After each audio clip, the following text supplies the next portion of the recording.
Yeah, what's going on? So today we got a video from EWU Body Cam, and the title of the video is "Man Lures Woman into Bathroom and Rips Her Teeth Out." That's crazy. Hopefully, uh, yeah, I already think this isn't gonna be a good one. This is going to be a great one. Let's get into it.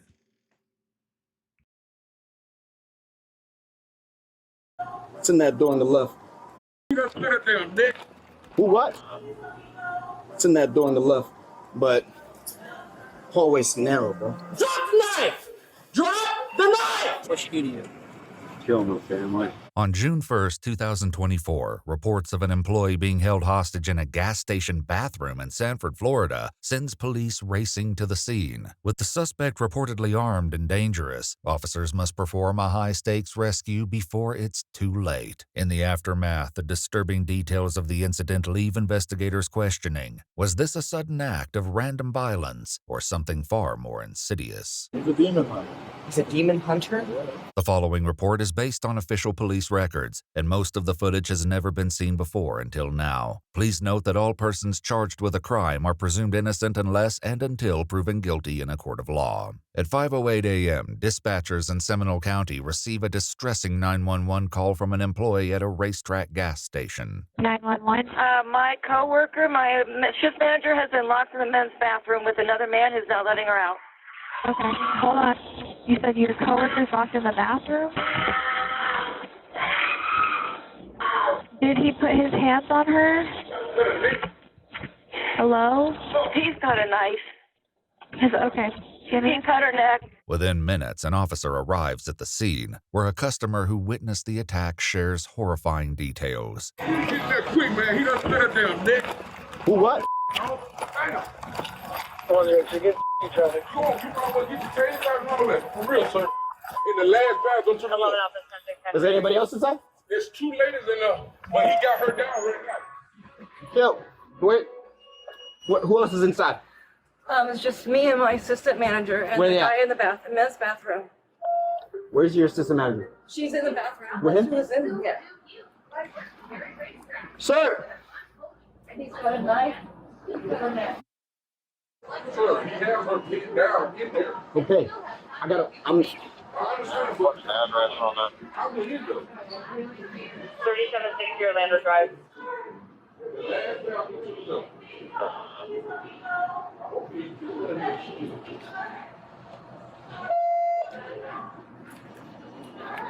Hey!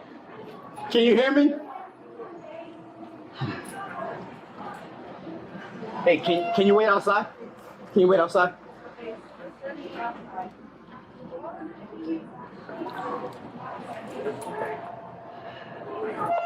While the woman continues, Bro, the officer don't know what to do. You could tell he in shock, honestly. I know he should wait for backup, but it's like it's a catch-22 because it's like you wait for backup versus you're hearing that she just got her neck cut. So it's like what are you going to do? pleading for help, backup arrives. The officers must act decisively as a life hangs in the balance. It's in that door on the left, but hallway's narrow, bro. It's a setup. Feel me? What you want to do? You want to wait? I mean, I say we wait for more units. I mean, is there another way to get to that door? Because I only hear her. Yeah. She's in the men's bathroom? Yeah, in the men's. What you want to do? You can try to announce him to come out. Sir, can you come out with your hands up? Send for police! Oof.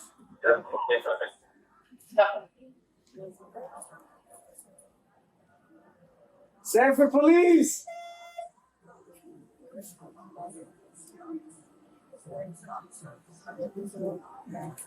He said there's somebody in the room. Boy, I do only not hear want her. I them don't- coming to I don't hear rescue anybody me, else. boy. By now, the woman has been trapped with her alleged attacker for more than 5 agonizing minutes. Additional reinforcements arrive at the scene, but confusion only continues to stall rescue attempts. Is he in there by himself or still with her? He's in there with her.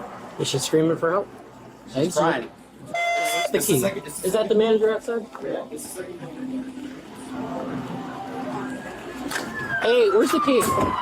Where's the key for the bathroom? Huh? I have no idea. We don't know where the key for the bathroom is. I need you to help me find it. Listen, sir. Yeah. I went in there. It should be unlocked. All right. Okay. So what did you say? That he's outside that's right next to the bathroom. All right, she's screaming.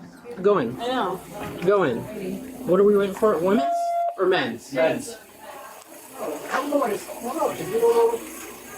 Bro, you have to fit him fuck on saying. Go ahead. Sanford Police Department, come out now! Sanford Police Department, drop the knife! Drop the knife! Drop the knife! Get on the ground! Get on the ground! Get on the ground! Kudos to this officer because honestly, everybody else was scared. Like, let's keep it a band. Everybody else was scared. We're going to get back to the video in just 1 second. But first, I want to tell you that my YouTube mentorship program is now open. That means I'm going to help you grow your YouTube channel from 0 to monetization. That means that you will be able to start earning money on YouTube, whether you want to do this full time or you want to do it part-time just to have a little side money. Who doesn't like side money? I don't know who. It comes with a course, private access to me to ask me any questions or anything like that that you need, and a bunch of different other stuff. Click the link in the description and sign up today. It's only $30. That's $1 a day. Back to the video. Get on your stomach! Get on your stomach!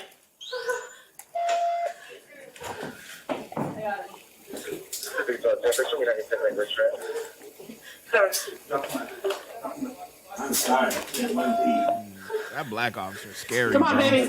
Come on! Yeah! Come on! 31-year-old Sarah Flavin is quickly ushered to safety. The suspected attacker would later be identified as 62-year-old Randall Lee Lawton. Outside, officers learned the horrific extent of Sarah's injuries. After you can approach, she has a laceration to the face. What happened? You come to the bathroom. Yeah, that's fine. That's simpler. Sit down. You cut him? No, I saw him out here earlier. Where did he cut you? In the hand and the face? He ripped my teeth out. He stuck his hand in my mouth. Let me see. And you don't know him? No, I don't know him at all. Meanwhile, searching Randall for additional weapons poses a challenge. Document everything that comes out of his pockets. It's gonna be one tissue wide, second tissue wide, another knife. What pocket?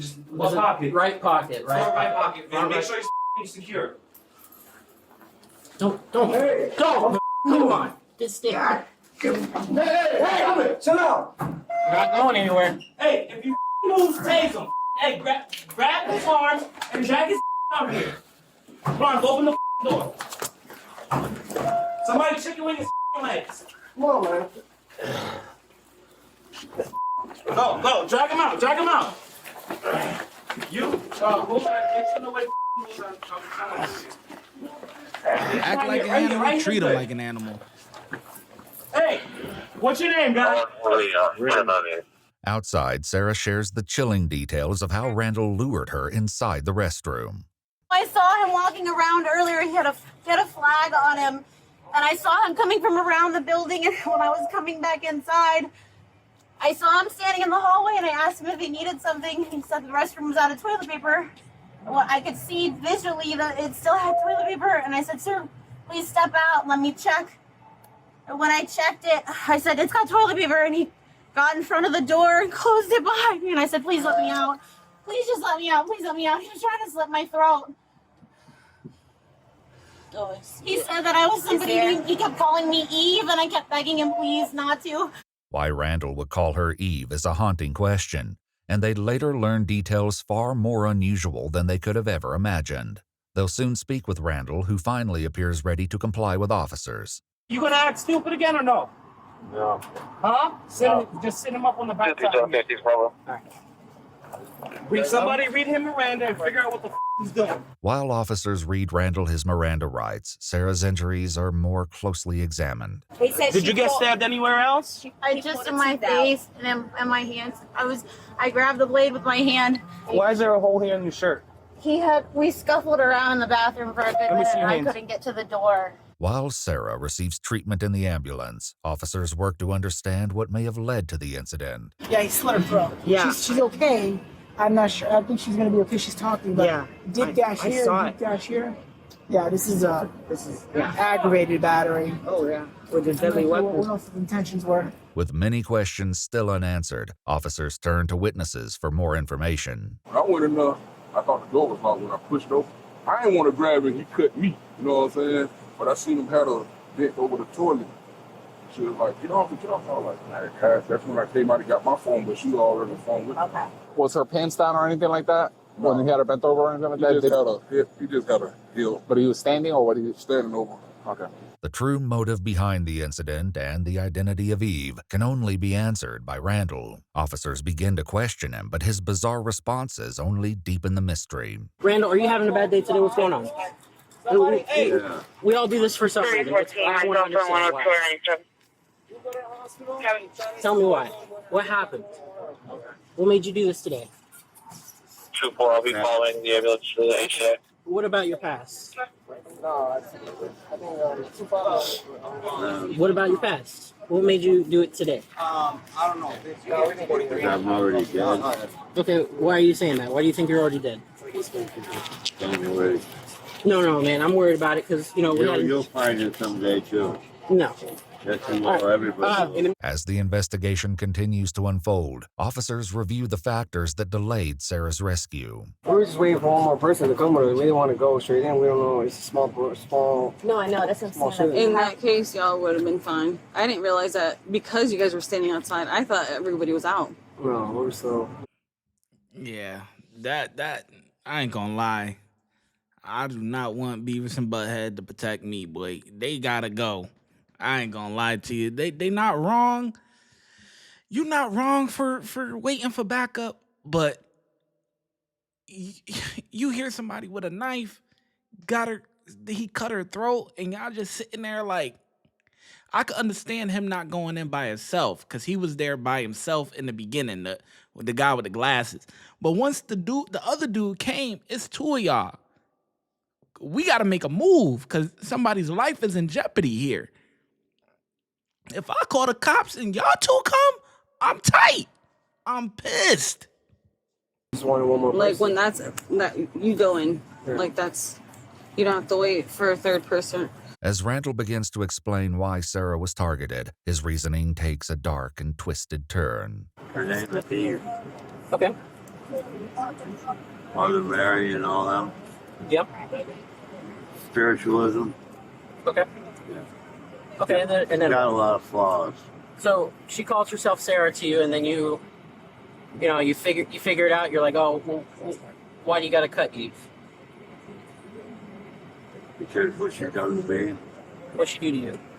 killed my family. What happened to your family? But she killed me Okay. It looks like you're still alive and breathing. for a little bit. Huh? For a little while.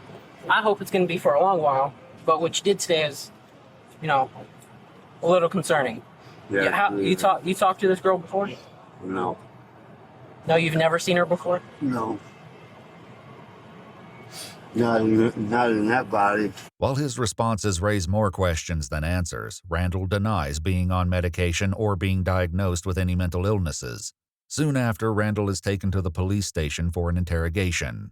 During this interview, he would tell investigators that Eve was a demon who attacked him for years over his use of cigarettes. He claimed the demon needed to be punished and believed that the demon's spirit had been cleansed after the attack. After a long morning, officers gather to discuss the unusual nature of the case. That's terrible, dude. He's a demon hunter. He's a demon hunter? That's what he told you? Well, he said investigated. That's up, man. She's young too. Just trying to work. She's maybe He's right. I don't know. Yeah, you know what? It's 2024, man. You never know. Lisa said he's wrong. She was possessed. Sarah reportedly suffered multiple injuries, including deep lacerations to her left hand, 2 below her chin, and a missing left canine tooth. After his interrogation, 62-year-old Randall Lee Lawton was transported to the John E. Polk Correctional Facility, where he was charged with aggravated battery with a deadly weapon, resisting and obstructing police, and kidnapping. His bond was set at $50,500. On June 4, 2024, he entered a plea of not guilty. The case is still ongoing. Just so you know, Kate. Oops. That's crazy.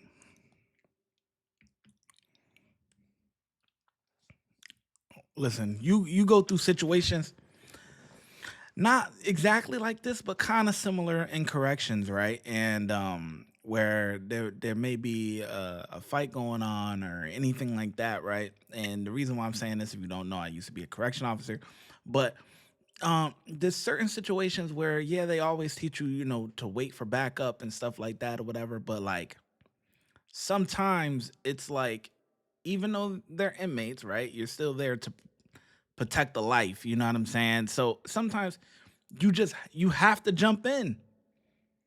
Even if you gotta jump in, you know what I'm saying? And that's the same thing with these guys here dealing with this one, bro. If my life is in jeopardy and I just got my cut slashed and throat slashed, and the other bystander is telling, yo, you gotta get in there. Like she just her neck is cut, da da da. And y'all is just standing there. Boy, I'ma be pissed. Pissed. That response time is crazy. Like I said, I understand the one guy with the glasses not going in by himself. I understand that. But when the other guy showed up and y'all just sitting there, oh, well, what do you want to do? Well, maybe we should just call him out. Or what the what? What are you doing? She could be over there getting stabbed up like you don't even know what's going on. Yo, I do not want them to, boy. I know them other cops is looking at them like they went back to the station, and I know they like, yeah, y'all niggas is scary, boy. I ain't gonna lie. Y'all get the response, y'all get a 2. That is not satisfactory. That's unsatisfactory. Y'all niggas get a 2. And I'm not talking about all the cops, you know, when the supervisor, or I think he was a supervisor, but when the white cop got there, he's like, yo, come on, let's go. Let's get in there. Like, he not scary. He with the action. But them first 2 cops, they get a 2. Terrible.